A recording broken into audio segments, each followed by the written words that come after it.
Hello and welcome for another episode of this season of Try This on Wisp Sports. I'm your host, Dr. Kirstin Lauritzen, and today we're going to talk about a topic that is really important, and it's sleep. And it's the importance of sleep and why we need it, what it does for us, as well as why it's so critical, especially for people who are active or considered, athletes, why sleep is just so important.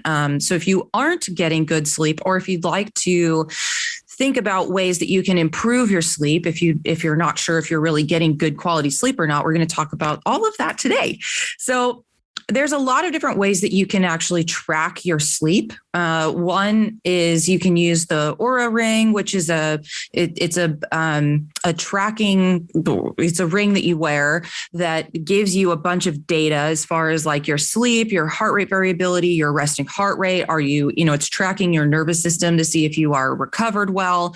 And there's a lot of data that you can grab from that. There's also the Whoop, and there's other smartwatches that you probably wear to like track all of your, training and stuff. And those all sometimes can give you data on how you're sleeping. Now, whether they're super accurate or not depends on the device.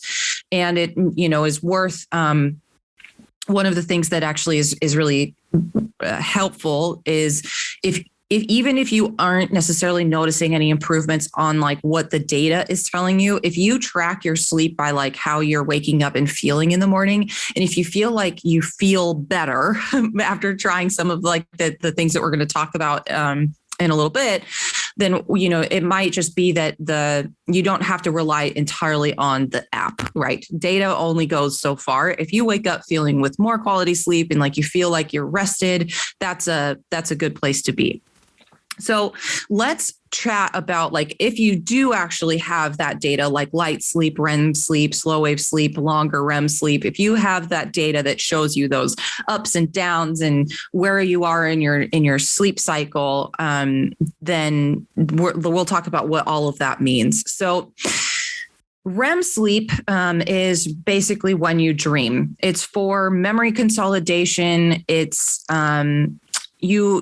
this REM sleep should be getting longer and longer throughout the night. So like what you might see at the beginning is that you'll start out with very short REM sleep, and then that may get you. And then as you go throughout the night, it gets longer and longer, and you'll see just these longer REM sleep. So like, for example, if you are like looking at your app, if you pulled that up right now, the first REM sleep might be around 10 minutes or so. So it's super short. But then as you get into the night, it should be getting into like 90-minute chunks of time that you're spending in REM sleep. And for athletes, it's pretty normal to see the sleep go for about 60 to 100 minutes. And overall, if you were to look at all of that REM sleep should take up about 20% of your overall sleep for the night. And that's a really healthy sleep cycle, is spending about 20% of time in that REM sleep. So then you also have something called slow wave sleep. And this is really important because it's in slow wave sleep that you get tissue regeneration. So this is all that recovery stuff. This is when you build and repair bone. This is when you build muscles. And also here, your immune system will get a boost as well. It's just full repair mode. Like that's what slow wave sleep is about. 25 to 30% of your total night sleep should be in slow wave sleep. So you can go and you can kind of look and see what your app is telling you and how long you're spending in REM sleep and how long you're spending in slow wave sleep. But those are the two big factors that you want to keep in mind. And then on top of that, we have, some light sleep and stuff that you may have some disturbances where you come up and you wake up and then go back to bed. But just generally speaking, if you can have enough of that REM sleep and that slow wave sleep, you're going to be considered sleeping well. We'll call it that.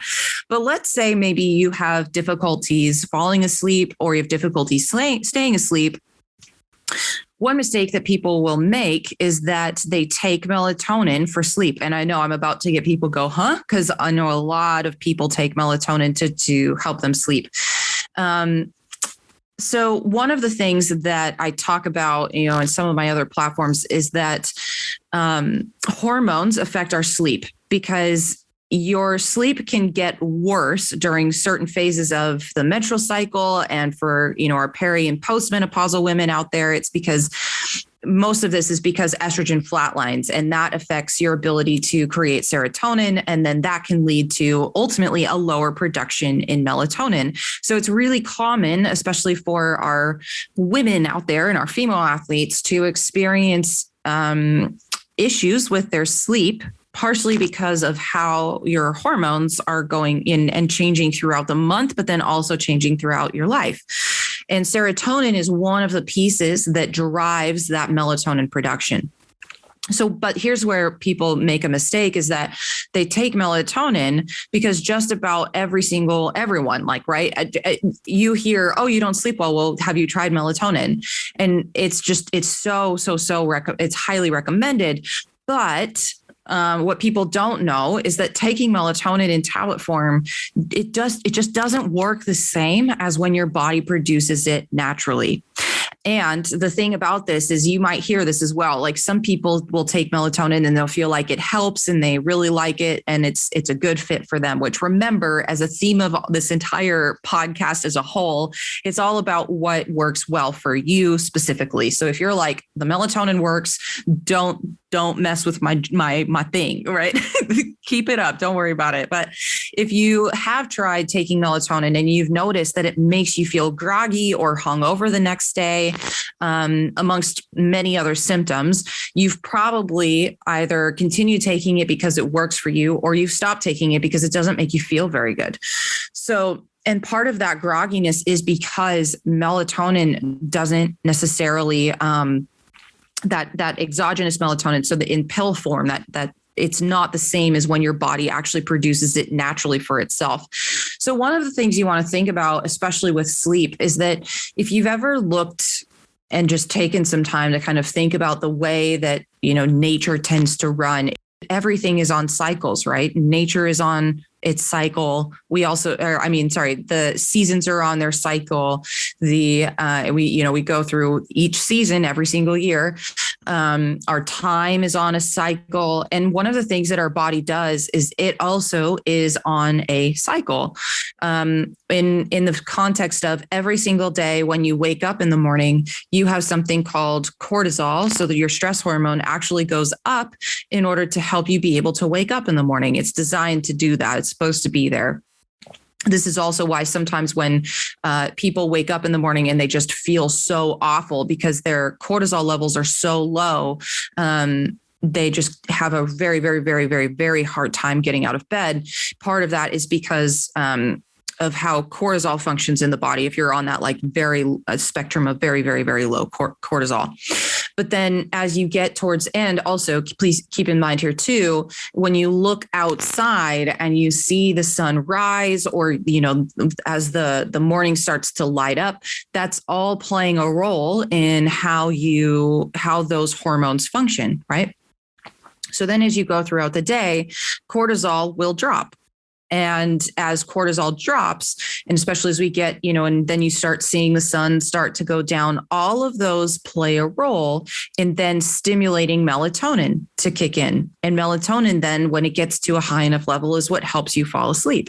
And so it's all on this cycle, this diurnal pattern that is how you go through the waking up and going to sleep every single night. However, it's very, very common for people to disrupt that pattern because of stress, because of other things that are going on in the body that interrupt your hormones. There's a lot of different things that can kind of get this system all off. And then, of course, too, when we're talking about sleep hygiene, you'll hear a lot of people say, well, reduce your screen time, or wear blue light blocking glasses when it gets dark out. All of those different things are suggestions that are trying to help your body be able to produce the natural hormones it's supposed to be producing. And it's all based on light. And that's that light that you experience outside. And with the daily, sunrises and sunsets. So what can you do if you want to try? I mean, there's lots of things, but just at the start here, there are a couple of things that you can do to try to boost your own levels of melatonin. So one personal favorite of mine is drinking cold tart cherry juice before bed, tart cherry juice works with your own body's melatonin. So unlike the tablets, which the dosage can absolutely change per person, and it can maybe cause you to feel a bit groggy the next morning. The tart cherry juice helps your body with that, and it works specifically with your own system to help boost that your own body's production of melatonin, which is pretty cool. And then tart cherry juice also has some other benefits as well that can help with like recovery and strength and all of those types of things. But then the other critical piece of that is it being cold. So one of the things that happens as you get, a couple different things. So with your menstrual cycle, as you go into that high hormone phase, which is on the other side of ovulation, between ovulation and the start of the period, your core temperature raises up. And so and also you don't get as much REM sleep in that phase as well, which is why recovery drops a bit in that phase of the month as well. And what's interesting is if you can take something cold before going to bed, it can help to drop your core temperature so that you can sleep a little bit better and you get a little bit better quality sleep. The other piece of that is then as you get into perimenopause and into postmenopause, the same thing happens, right? Like a lot of women will experience hot flashes, or it's just with those change in hormones, they'll notice that their core temperature might be just a little bit higher.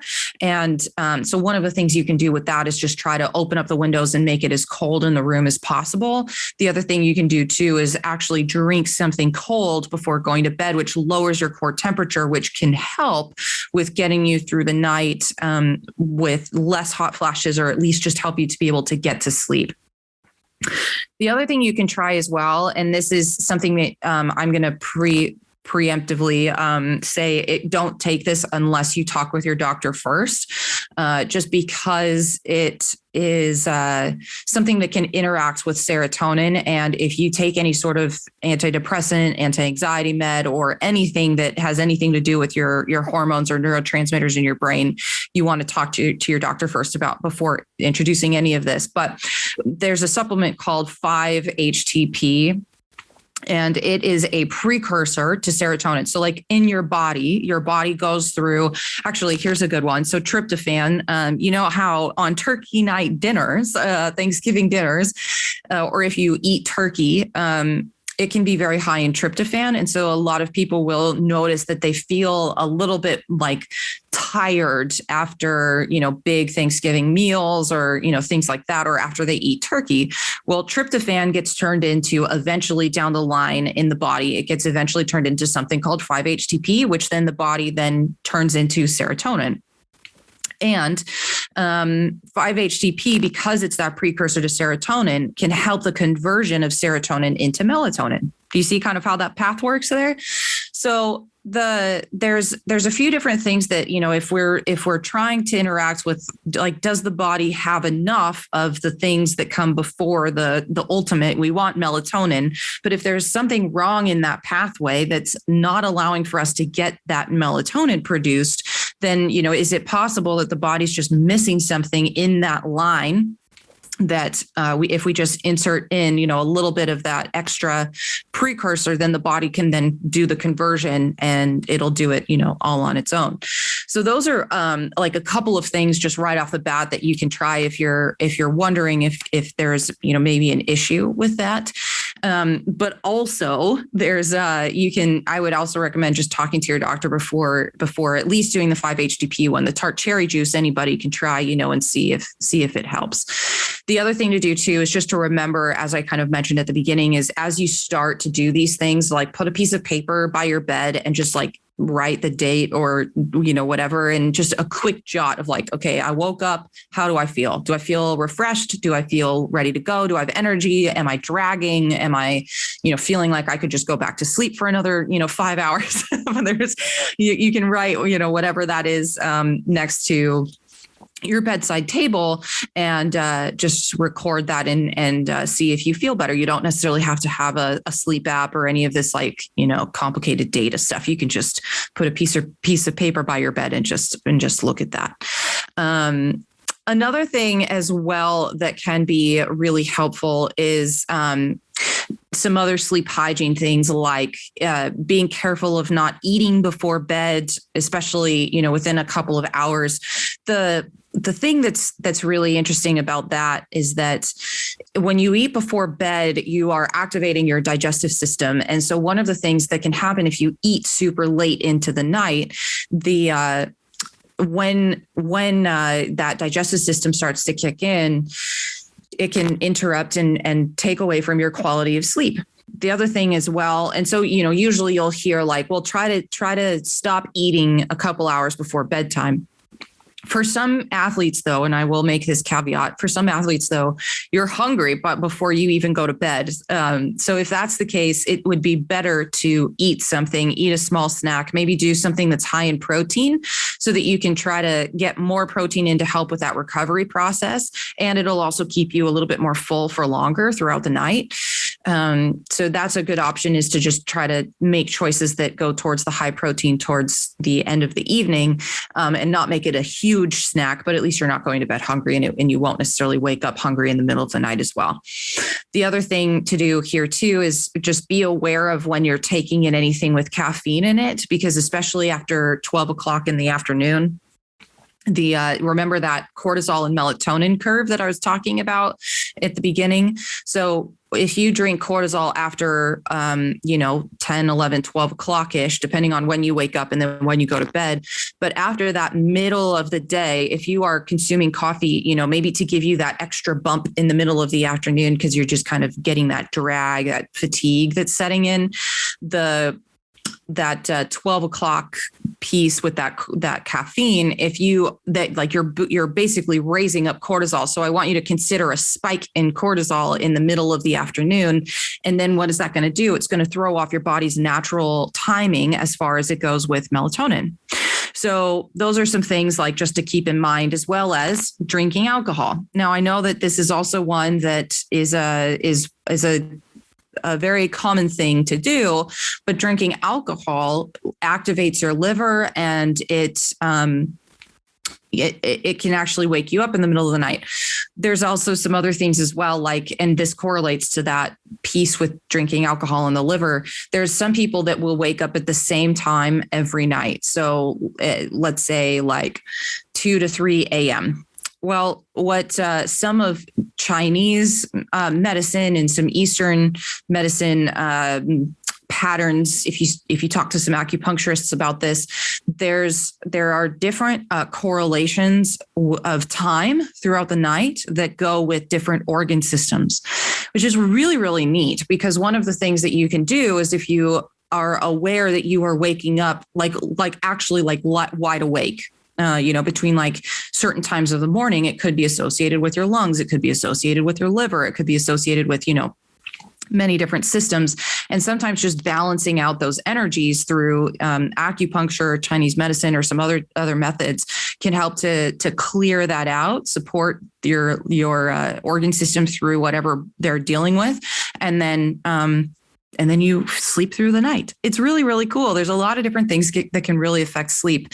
The other thing here too is, I know that there's a lot of athletes and a lot of people who travel for business and who travel for their sport and are often fighting something called jet lag.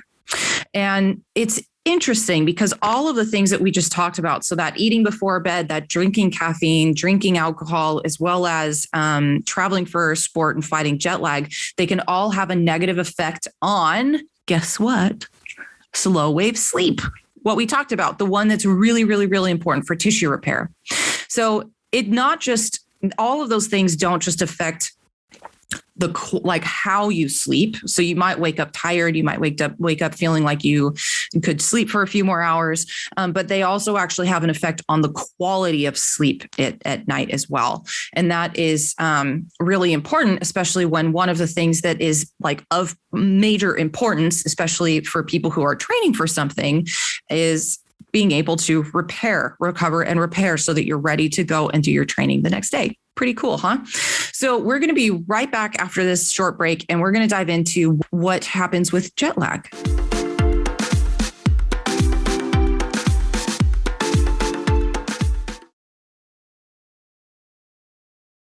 With slow wave sleep and with that, drop in slow, so with all of the things we talked about, if you are potentially eating before bed, if you are doing any number of those things and you are feeling like that your quality of sleep and your quality of repair and recovery is low, that can lead to a couple of different things.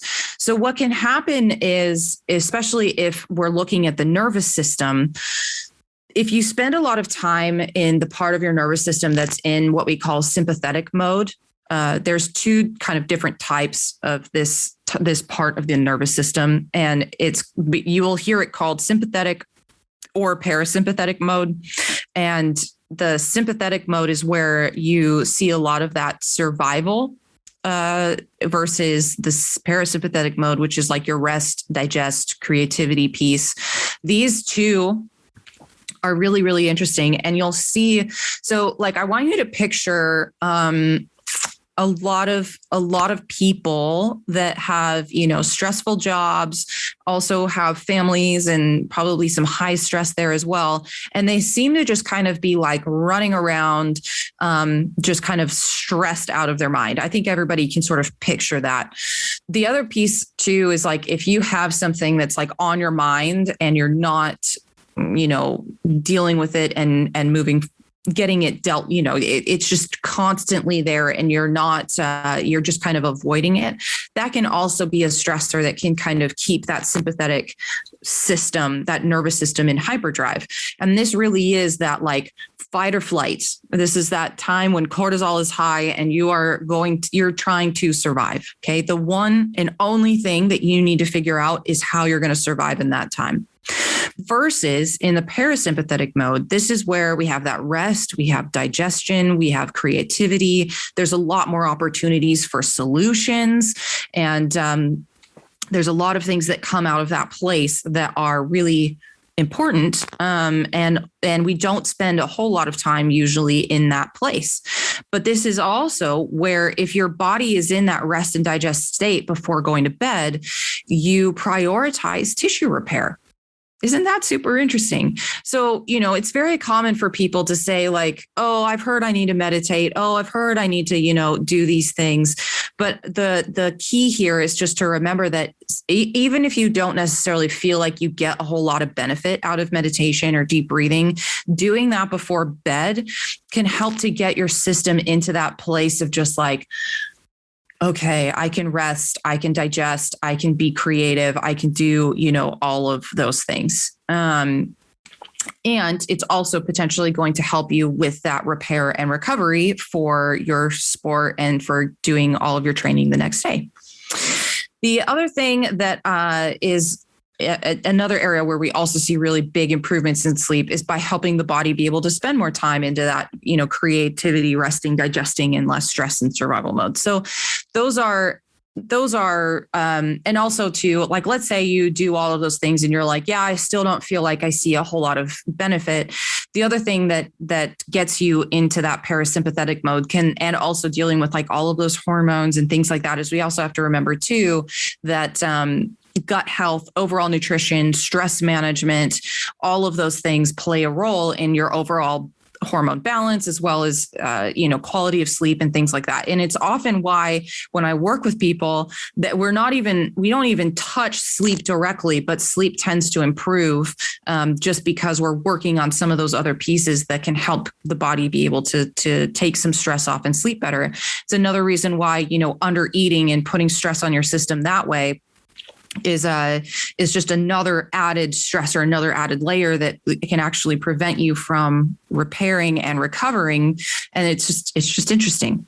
So now when it comes to your jet lag, this is just fun to talk about. I'm including this in here. I know that there probably aren't a whole lot of people dealing with jet lag right now because we're not doing a whole lot of traveling at the time of this recording, but still, if you do ever have to travel for a sport and you are, noticing that jet lag is just one of those things that you're fighting, just remember that there's a couple of things that you can do if you're going to be traveling for, one of your triathlons or things like any any sort of race or any sort of sport, there's a couple things that you can do.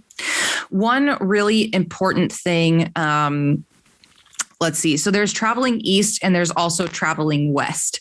So and there's a difference. So people who say that they're traveling east often feel okay when they get there, but those that are traveling west. So like for me in the United States heading to Europe, there's a couple of things that it's harder to do that, because you're almost like, usually when you're traveling, it's your nighttime. So as soon as you get there, you want to go to sleep.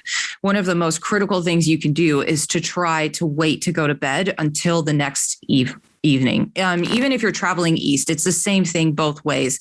If you can try to, I'm sorry, did I just completely mess up my directions? I think I did. Yeah, sorry. So traveling east, my apologies. My brain was like not in. I'll stick to the science, right? No, I'm just kidding. So, so from America traveling east to Europe, goodness me. So that's going to be harder. Traveling west to like Australia or heading that way, it tends to be a little bit easier. But when you're traveling east and you like going to Norway, when I was a kid, we used to travel to Norway and in the summers. And one of the things that you would have to do is wait. So you would get there and all you wanted to do was just nap, because it was like 3 a.m. in the morning, by the time you reached that where we would stay. And one of the things that you just had to fight to do was just to wait to go to bed till you saw that sunset, and then you could go to bed. But it was really, really hard to do. I mean, we had to like pull games out and do everything that we possibly could to try to stay awake until that time. But it helped the most with getting over jet lag as soon as possible. So there's a little tip for you. My apologies for getting my easts and wests mixed up. But so anyway, so those are a couple things. The other thing you can do too is there's a couple things you can do to prepare, especially if you're going to be taking long flights. So start a couple days ahead of time, prioritize sleep and hydration before traveling. So part of what you want to do is stay super hydrated before getting on the flight. And if you can, try to stay as hydrated as possible during travel too, because dehydration worsens jet lag. And I know that it's really hard to stay hydrated on planes, just because most of the time you don't want to have to get up to go to the bathroom. I mean, that's my reason. But if you are going to be traveling, and jet lag is one of those things that you want to be really, you want to try to help yourself out with the most, staying hydrated before travel is a really key way to do that. Now, the other thing you can do too, especially when you get there to where you are staying, is remember that that light outside really helps. So if you can catch the natural light, and if you can catch light exercise, and if you can do like any sort of light exercise, like anything where you can be outside on the ground, even if you can actually have your socks and shoe, if you can be barefoot, that can sort of be like a grounding thing that can really help get your system into like that new time zone of wherever you're at. You can also, going back and tying this to the beginning, you can also take you can also drink tart cherry juice that night to be able to boost those levels of natural melatonin, to be able to help with getting you back, on track on that new time zone. So those are like there's a lot of different things in there that can be very, very helpful for trying to combat jet lag, but also a lot of different tips and things in there to help with just overall sleep and recovery, and doing all of those pieces that can help to boost your quality of sleep. Now, one other question I get before we wrap up here that I commonly get is like, how many hours of sleep should I be getting? And the thing about it is that there aren't necessarily, there isn't really a number of hours per se. They're finding that every person is kind of a little bit different on that. So the best thing is to be able to just see if you're waking up well rested, see if you're getting a good quality sleep in the time that you're there. If you're waking up and you're just getting a lot of disturbances, like you're coming out of sleep, even though you may not consciously recognize that you're awake. If you have a lot of disturbances like that and you're not spending enough time in that REM sleep and in that slow wave sleep, then it doesn't necessarily matter how many hours of sleep you are you have per night. It's more about the quality. Okay. So you might be somebody that does really, really well with 5 to 6 hours of sleep and has a lot of energy, but you might be somebody that needs more like 8 to 9, and anywhere in there is usually fine. They do say you want to try to get somewhere between 7 to 8 hours of sleep, generally speaking, so that you actually have enough time in those different phases. But, again, there's a lot of variability there. And that's why it's just really important to be able to, if you want to try to improve your sleep, is just get something that can be reliable and can help you track your sleep for a bit. And that can be a really great way to just see if your sleep is where you want it to be. And then there's, also what we talked about, just protein before bed, making sure that you are, reducing your screen time or blocking blue lights and keeping your body cool. All of those are very great strategies for just trying to improve your sleep just naturally. Like, there's not a whole lot that you have to do there. That's all I have for sleep for today. So that's our episode for now. Thank you so much for listening. Make sure to follow Wisp Sports on all social media channels, and make sure to share this episode with anyone you think might love it. You can also follow me at Dr. Kirstin on Facebook and Instagram, and drkirstin.com. And if you'd like to reach us with any comments or questions about this episode, you can at info@wispsports.com. And you can also leave a direct message with us over on social media as well. Thank you for listening, and I will be back next week. Take care.